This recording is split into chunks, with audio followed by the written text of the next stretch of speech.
Hello everybody, I'm Kate Cass. Welcome to our edition of Let's Talk About. Today, let's talk about 2024. Yes, I know this is really late, I'm so sorry. If you've been on the film lover side of the internet for a while, you've probably heard, or even said yourself, that there are no original ideas in Hollywood. And while I find that statement generally frustrating and unhelpful, this might be the most justified year to use that statement. Every movie in the top 10 highest grossing films of 2024 were either sequels or adaptations. And for me on the TV side of things, most of what I watched this year were new seasons of shows I was already familiar with. While that can be frustrating and there were a few duds in the mix, there were quite a few expansions, reimaginings, or continuations of stories people already know and love that had a lot of love and care put into them. And that's what this video was all about, celebrating the best of 2024, or at least my favorites. For this list, I'll be counting down my favorite pieces of entertainment throughout the year. The only criteria is that they have to be released in 2024. Movies, new TV shows, or even new seasons of existing shows all qualify to get featured here. And the usual disclaimer that these are just my picks. My list is likely going to differ very much from yours. In fact, I can almost guarantee that I have very weird taste. But these are the movies and shows that stuck out the most to me throughout the year, and we're going to take this time to look back. These are my top 12 favorite pieces of entertainment from 2024. But why top 12? Because with so many great ones, you really expect me to only pick 10?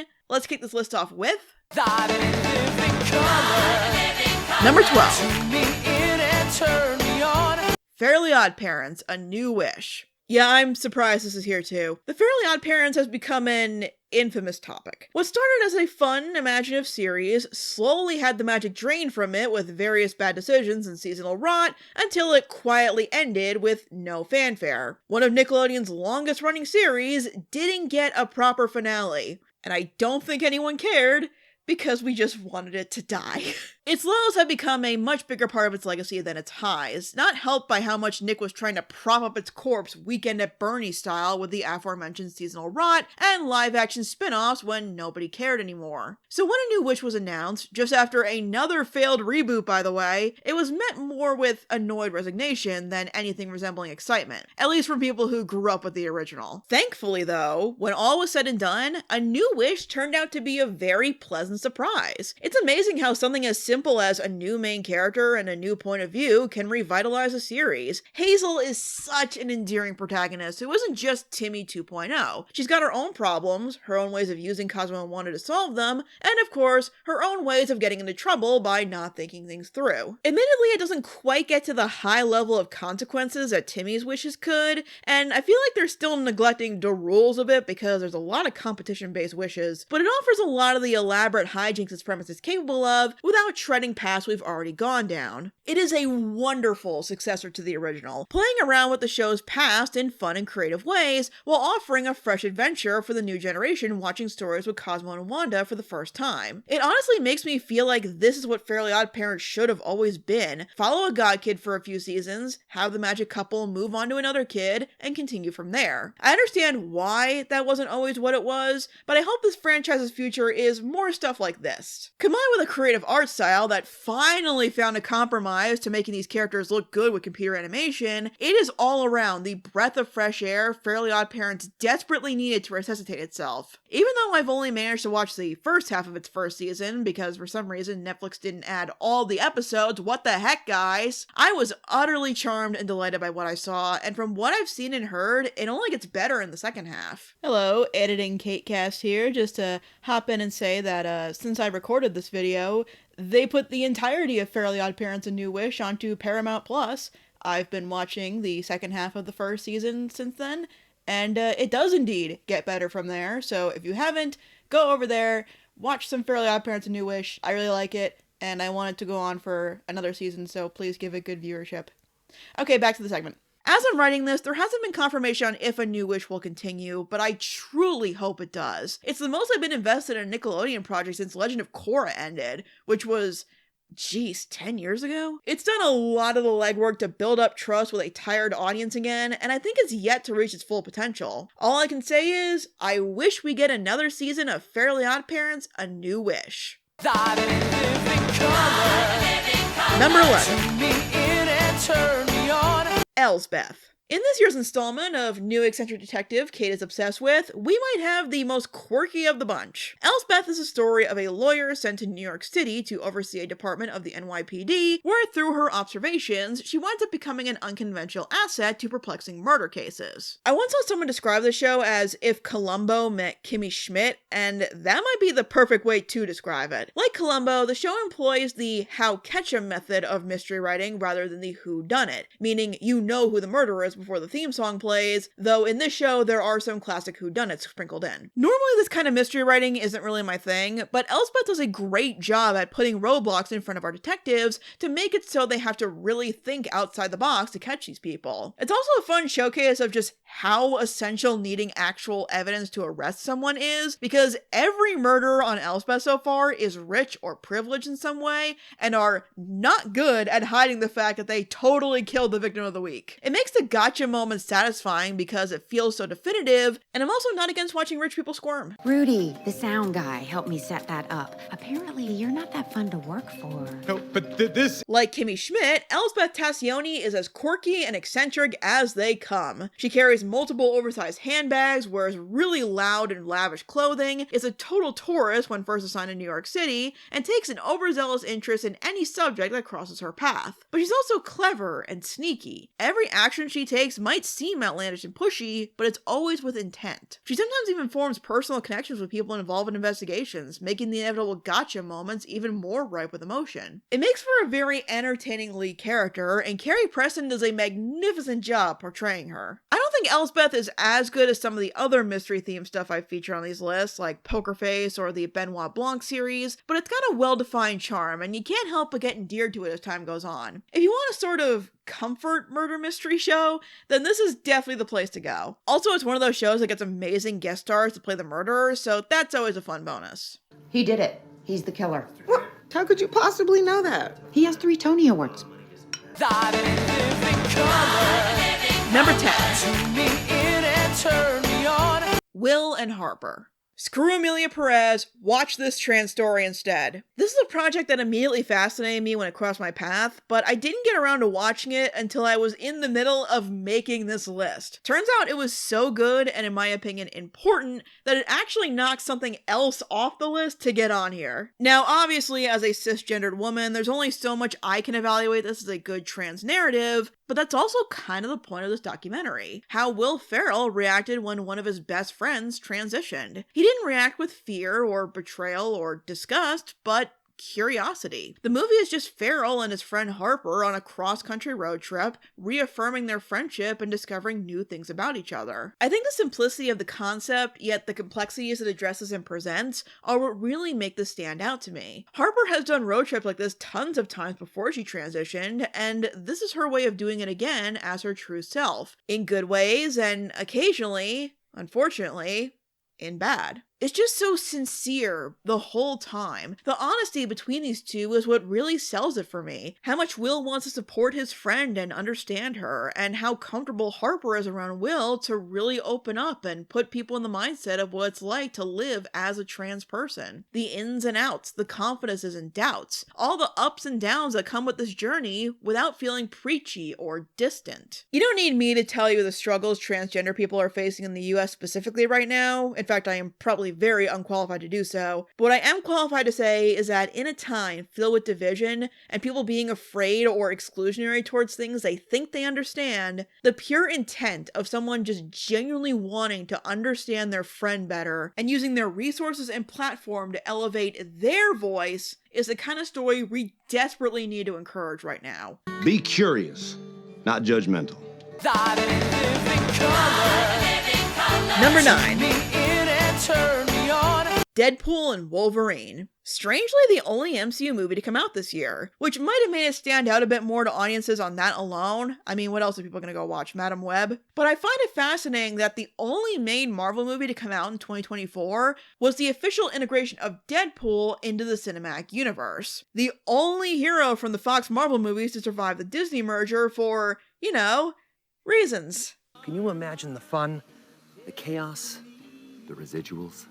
But that bit of trivia is what really makes this movie stand out. What could have been a shameless way to transfer Deadpool into the MCU through multiverse shenanigans turns into a dissection of what it would mean for someone like Deadpool to have a role in this franchise, while being a shameless way to transfer Deadpool into the MCU through multiverse shenanigans. First and foremost, this movie's just fun, blending Deadpool's natural crass charisma and meta language with the historical fan service fueled cameos of the MCU. It's a pretty deadly combination, and that is both metaphorical and a decent summary of the plot, which makes an explosive cocktail of entertainment whether you're familiar with the history it explores or not. Wade is a character who survives in spite of a world that has done everything in its power to kill him. This movie continues to play on this theme with a fellow lost immortal accompanying him. Full disclosure, I have no attachment to Wolverine as a character, but I love Hugh Jackman in pretty much anything, and as an outsider, I think they did a good job sidestepping any concerns hardcore fans had about bringing him back. Deadpool and Wolverine is not just adding a couple new members to the expanded cast of the MCU, but becomes a celebration and memorial for the original superhero movies that paved the way for this cinematic universe to thrive. The highs and lows, the gone too soons or never were's, are all celebrated in this last hurrah. And it kind of blew me away how much thought was put into this when it really wasn't necessary. On top of all that, yeah, it has a lot of the same stuff you come to a Deadpool movie for. There's tons of in-jokes, the action would make Kingsman blush at how insane it is, and it has the new best opening sequence of any MCU movie. Sorry Guardians 1, you've been topped, and I don't think anything will ever come close. I've already got plans on how to review the Deadpool stuff. With the Mercenary now officially with the MCU, we will be talking about this and the others in future 2 Infinity War and Beyond videos, and I can't wait for that because I was pleasantly surprised with my experience with this movie. Whatever comes next for Wade in the MCU, I don't think anyone will be prepared. Number 8. Moon Girl and Devil Dinosaur, Season 2.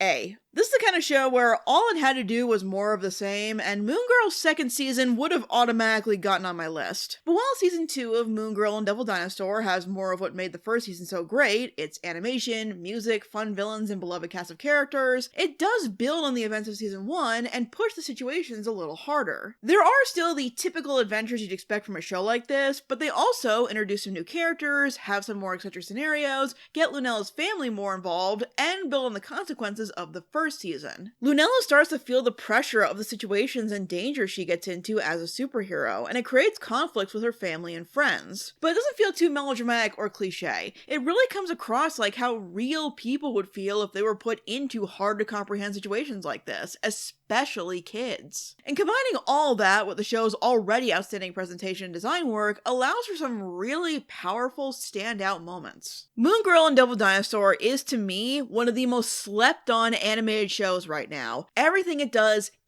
so well. When it treads typical ground, it is still very upbeat and entertaining, and when it explores new territory, it's some of the most engaging stuff you'll see on television right now. It's the kind of show that when it jumps, it flies, conveying motivating themes that people desperately need to hear these days, which, as I'm sure you saw, got the show in the news a while ago. It's clear that the show hasn't gotten the attention it deserves because every time I see someone share clips from it on social media, people love them, but don't know the show. That is such a crying shame. In fact, this segment is only for the first half of season 2. The second half came out recently, and it was announced that those would be the show's final episodes. If you haven't watched Moon Girl and Devil Dinosaur yet, please take the time. It is absolutely worth it. It may be too late to save the show, but it can still be celebrated for what it was and still is. A great hidden gem in Disney's Marvel catalog that I look forward to highlighting the second half of its final season on next year's list.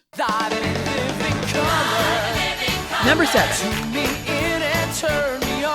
The Art of Murder. Alright, this one is kind of an outlier. I don't keep up with indie animation as much as I should. It's not for lack of interest. Some of the most creative stuff out there right now is in the indie scene. It's more along the lines of why I have trouble getting into anime. There's just too much. It becomes overwhelming. But by some twist of fate, the trailer for this pilot crossed my path, and I instantly fell in love with it. I know I've said that certain things feel like they were specifically made for me before, but I really mean it with this one. The story of a girl spending her nights drawing all her favorite characters and having those characters come to life and have their own adventures is exactly the kind of thing that littered my own imagination as a kid and a teen, crossing over a bunch of things I love to have one amazing adventure. Thank God I didn't know how to post things on the internet back then. That's the kind of feeling Art of Murder encapsulates with its premise and its writing, using the love for pre-existing stories to create a new one, both in-universe, with animated characters from all sorts of genres interacting and investigating, and in the show's general approach to reference humor. I call it referencing as much nerdy stuff as we can, but changing it just enough to not get sued. How transparent some of these are kind of works in its favor because pretty much anyone else watching this knows exactly what they're talking about, and the dodge makes it even funnier. The animation is absolutely beautiful, the voice acting is just so great, and the designs are reminiscent of the things they are parodying, but are very much characters of their own. I love them all so much, but my favorite so far is Giorgio.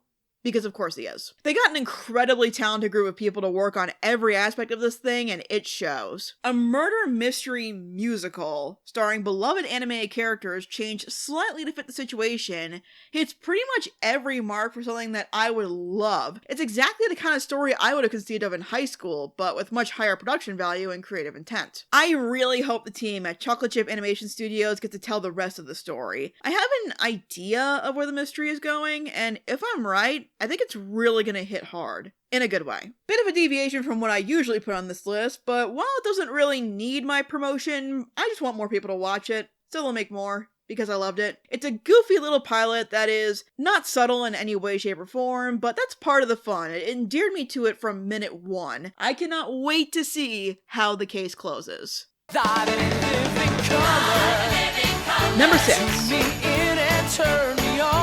Wallace and Gromit, Vengeance Most Foul. Oh man, this felt like a big old reunion with a long unseen franchise. I don't get to talk about it nearly as much as I'd like, maybe it could warrant a video one day, but I love Wallace and Gromit. Curse of the Were-Rabbit introduced and endeared me to the pair and gave me a new appreciation for filmmaking through the wonders of stop motion. But we haven't seen Wallace and Gromit in a full adventure since 2008, and with the passing of Peter Sallis in 2017, the man who had been voicing Wallace since its conception, I was worried that the legacy of Wallace and Gromit would end, and I'd never see their further adventures. So when word got around that a new movie was in the works, my excitement was through the roof. With the added info that it would be another feature-length film and would feature the return of the series' most infamous antagonist, there wasn't much this movie needed to do besides show up and entertain. And that is exactly what it does. Vengeance Most Foul is a classic Wallace and Gromit outing, loaded with elaborate inventions, outlandish scenarios, and high-stakes conflict, all occurring to a man and his dog on a sleepy suburban English street. Wallace and Gromit films are good comfort watches because the basic formula hasn't really changed in all this time, and it doesn't really need to. While this film doesn't have some of the same recurring elements that have been in the last few films, a lot of what makes these films enjoyable is perfectly intact and slightly enhanced. One of the most fun things about a new Wallace and Gromit story is seeing the production value evolve slightly with the advances in stop-motion filmmaking between projects. There's a bit more ambition with this one, and it really shows. No matter the screen, Wallace and Gromit always feels cinematic, and this is no exception. Also, shout out to Ben Whitehead as Wallace. He did a great job carrying on Sal's work, and I'm glad the character gets to live on. Vengeance Most Foul walks the fine line between fan service and innovation, being technically the first follow-up to a previous film, with a lot of familiar characters and situations, but exploring new avenues with the series' tropes. Wallace and Gromit is a very reliable franchise. There's not a bad film to be found in it, and thankfully, that tradition continues on here. After thinking for so long that I'd never see them again, it felt so good to check back in with our favorite cheese-loving inventor and his loyal dog who really runs things.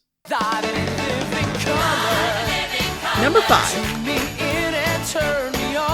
Agatha All Along. I remembered being perplexed when Agatha All Along was announced. It felt more like capitalizing on the blip of popularity Agatha and her song had during WandaVision. While I don't doubt that was the main motivator, the team behind the show clearly decided to take this as a chance to tell a story worth the 9-episode length, and they most certainly did, creating a saga that both feels like a spiritual sequel to WandaVision and a unique journey all its own. It's a show that officially marks Agatha Harkness as a career-defining role for Kathryn Hahn. She is magnificent at portraying this character and carrying the series, keeping her deceptive and conniving nature while adding nuance and depth to her actions. The rest of the cast is stellar too. The casting is perfect as usual for a Marvel project, and everyone is given a good amount of focus without making the show feel crowded. Each character's arc is really well done, with some truly powerful moments of confrontation. Not to mention, this show is so gorgeous. In a constantly changing environment littered with more practical sets sets and effects, everything feels so much more organic and well realized. Backstage Magic did a video reacting to how essential the production work is to helping the show feel as alive as it does, so go check that out if you want a better idea of what I'm talking about. Guys, I don't think I felt like this watching a Marvel show since Moon Knight. I was expecting the show to be enjoyable yet disposable, and like WandaVision before it threw my skepticism out the window and was absolutely marvelous. Everything about it just works. Jack Schaefer and her creative team took this return to Westview far more seriously than they needed to, and it paid off tremendously. To me, it demonstrates the beauty of why the MCU is such a unique franchise. I know just how big it's gotten can get annoying, oversaturating, and sometimes alienating, but it's a format that offers the chance to give more obscure characters the spotlight. And turns out, some of them shine much brighter than you might expect. I don't know if there's a future for these witches beyond the road, but I'll wait patiently for that day to come, because it will clearly be worth it.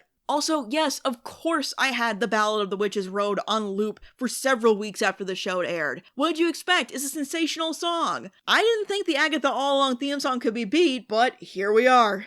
Down, down, down the road, down the witch's road. Thought it living color. Number 4. Turn me in and turn me on. Inside Out 2. Oh, thank God Pixar needed a W. It's no secret that Pixar has been struggling for the last few years, and that's not necessarily reflective of the quality of their movies, but they've had a lot of trouble with making a profit for various reasons since the pandemic. While Inside Out 2 won't fix all those problems, the fact that it's now the highest grossing animated film of all time, I think will help them keep their head above water for now. It's a deserving holder of that title too. Inside Out is a spectacular film. It's in my top 3 favorite Pixar movies. It's one of those films that has the potential to make a good sequel, but is also very easy to screw up. Revisiting a world that was so inventive is always risky. You can't rely on the old tricks that endeared everyone, but you have to make sure the new stuff you add matches with the magic and wonder from before. Inside Out 2 rises to the challenge magnificently. There are tons of new creative approaches to the inside of Riley's mind as she grows up, and as the emotions travel more of it to help keep their perfect girl together. I was worried adding more emotions would make things crowded and a little too specific, but they play around with the different ways each emotion can be employed and conveyed just as excellently as the first time. Pixar's greatest strength has always been the emotional core of their stories and the sincerity it portrays to an audience no matter how abstract the premise or situation is. That's why the first Inside Out works so well. It takes Pixar's best feature and makes it the entire concept. The way they depict the inside of the mind and how more complicated outside influences can alter how you think and feel, and what it really means to grow up and become someone new in your own skin is astounding. Inside Out 2 takes the already great concept of the original film and explores its mechanisms in truly compelling ways. There's a scene near the end involving anxiety that hits so close to home, it made me tear up. For an animated film about the abstract personification of incorporeal ideas, it is so real. It's a movie that anyone who has ever felt broken or lost or incomplete should see, to show that you are valid and so are your feelings. I don't know if I'd rank it higher than the original, ask me again in a year or two, but for continuing to represent the full extent of what Pixar is capable of at their best and bringing an important story to all audiences in a fun way, I commend it highly. Also, I commend it for not getting Lion King 2019 off the highest grossing animated features pedestal. I know they're both Disney, I don't care, it's the principle of the thing. More like this. Not that, I'm ignoring you. Thought it living color. Number 3. Turn me in and turn me on. Wicked. It's hard to express just how relentlessly teased this movie has been. For the last decade, there have been scattered announcements about a Wicked movie in production, and they're talking about casting, and it's totally gonna happen this time, guys, and then it never did.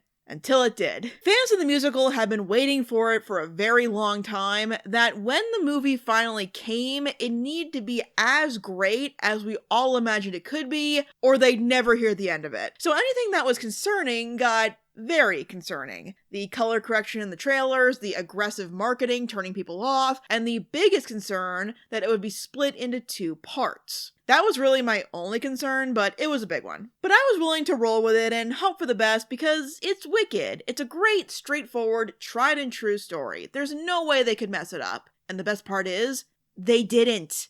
It's good. Wicked Part 1 is really good. Director John M. Chu hopped off the success of bringing In the Heights to the screen to do the same for The Wonderful Land of Oz. Despite early concerns, it's a beautiful looking movie. Chu is quickly proving himself to be one of the best choices to direct a movie musical these days. The setting is magical, the musical numbers are lively and incredibly well choreographed, and Sweet Oz, if there's any reason I'm glad this movie took so long to make, it's so it could have this specific cast. This is a near perfect Wicked movie cast. Some are better than others, naturally, but I can't think of a single weak link, which is exceedingly rare in movie musicals, with Cynthia Erivo and Ariana Grande handling the lead roles with utter perfection. You can tell these two love these roles and love these characters, and are doing everything they can to bring them to life as beautifully as they can, and they succeeded. How do they keep getting snubbed for awards? Someone, somewhere, give these girls some trophies. The two movies thing is still kind of baffling to me, but you know what?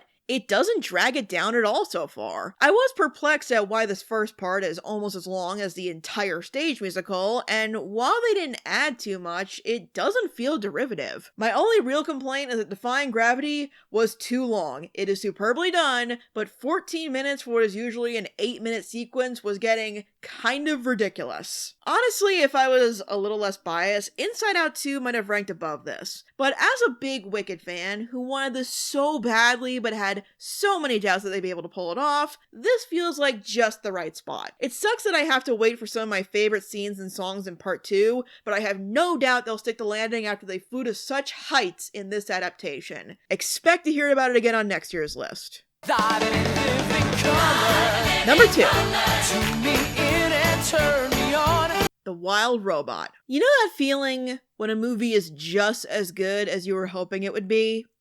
That feels so good, doesn't it? In a year filled with franchises in the top spots in theaters, to see something so wholly original be done so well is a beautiful experience. Now, I know this is based on a book, but I think most would agree that it's different from something like a sequel or a reboot. The premise of a lonely robot winding up in a wild setting untouched by humans and learning how to thrive there instantly piqued my curiosity. It's such an endearing premise ripe with potential, and they tap into that potential fully. Watching Roz and the animals that dwell here learning to coexist elicits nearly every emotion you can get from a well-told story. With surprisingly dark humor most of the time, but coupled with heartwarming connections formed. Challenging the conceptions of pre-programmed desires offers tough challenges for the characters and beautiful moments of understanding over her time with these creatures. The art style is absolutely gorgeous too. I love this aesthetic DreamWorks has been going for lately with movies like Bad Guys and Puss in Boots: The Last Wish. This feels like a much more subdued use of it since this isn't as action heavy as those movies, but it works just as well, if not better, here. It makes the whole thing feel like a well done painting of a natural landscape that you can watch come to life. It's no surprise this movie was directed by Chris Sanders. The guy's got a knack for endearing you to unusual protagonists and unconventional family structures. Both the cold nature of Roz's metallic shell and single-minded programming, and the cruel world of kill or be killed the animals inhabit, slowly melts away to be replaced with something warm, enriching, and everlasting. And I hope the same is true for this movie. I hope in the years to come, The Wild Robot enters the conversation as one of the greats in recent animated films, because it truly deserves it. It looked great from the first trailer, early reviews said it was great, anyone I know who was lucky enough to see it in theaters said it was incredible, and I was so relieved to watch it and see that all of that was correct. It's perhaps the best movie I watched this year, even if it's not my favorite. That's why we have that disclaimer at the beginning of the video. Some of you might have already figured out what number 1 is, but before you can be proven right or wrong, let's quickly go over some honorable mentions. Doctor Who Series 1.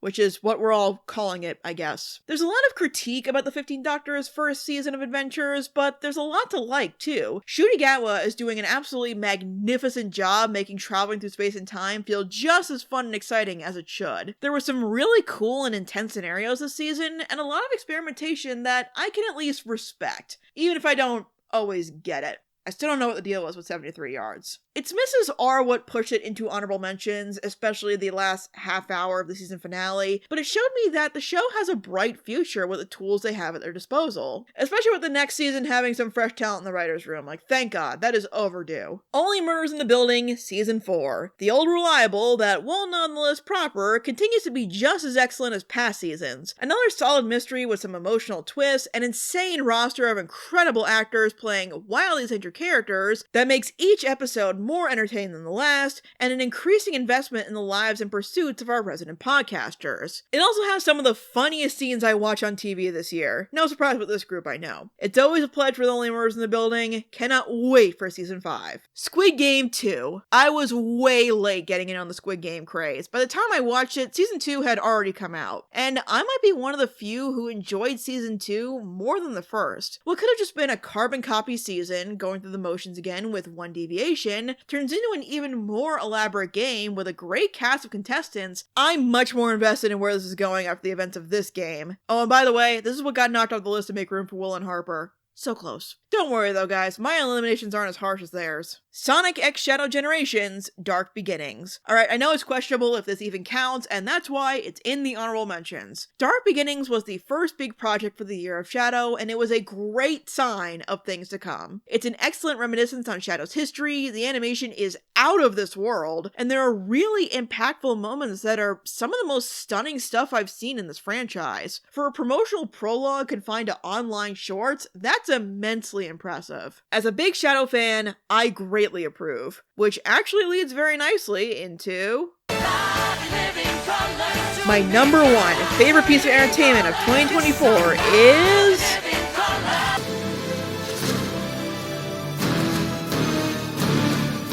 Sonic the Hedgehog 3. Yeah, is anyone really surprised? All Sonic 3 had to do was show up and not suck, and it was gonna make the number one spot. I was pretty vocal about my hype for this movie. I was already on board with the Sonic movie franchise. This time it featured my favorite Sonic character and was looking to adapt the story that made me a Sonic fan in the first place. I was calling Sonic 3 my most anticipated movie ever. I'm going to say my thoughts on specific things about the movie for my eventual review. People have been asking already, do not worry. We will get to it later this year, I promise. But instead, I'm going to go over my general experience with this movie after hyping it up so much for myself. Did Sonic 3 meet my exceptionally high expectations for it?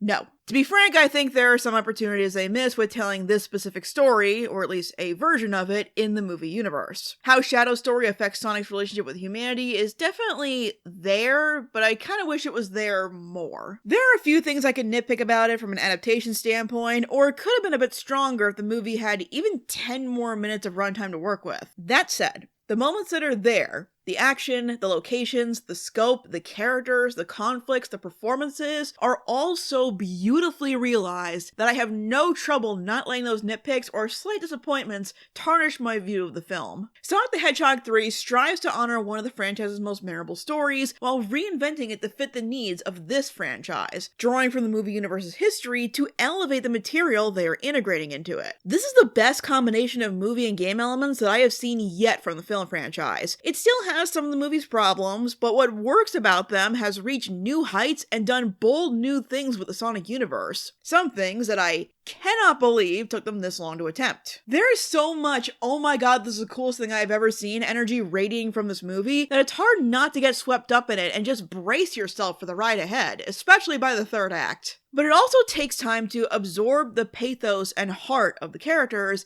and the obstacles the story is throwing at them and how to overcome it. This may not be my ideal version of Sonic Adventure 2 in the movie universe, but Sonic the Hedgehog 3 is still my favorite movie of the year because, like the other movies before it, it's a love letter to Sonic that finds a way to make it feel vastly appealing and worthy of high marks. Even the stuff that used to be scoffed at as too dramatic or out of place is now getting rapturous applause in a movie theater, and it does it better than any of the other Sonic films so far. When all is said and done, Sonic the Hedgehog 3 is everything I needed it to be. It elevated some of my all-time favorite characters to blockbuster status, and that comes with a feeling of validation that I am never gonna get tired of. Like the life form at the center of it all, it is the ultimate film, and my favorite piece of entertainment from 2024. Again, 2024 was a weird year, just all around. It was exhausting, speaking personally. But looking back on the things I enjoyed the most throughout the year is a great reminder that no matter what's going on, there's always something to look forward to, even if it's something as simple as some entertainment to enjoy. This took a long time to get done, and I don't have a better conclusion than that, so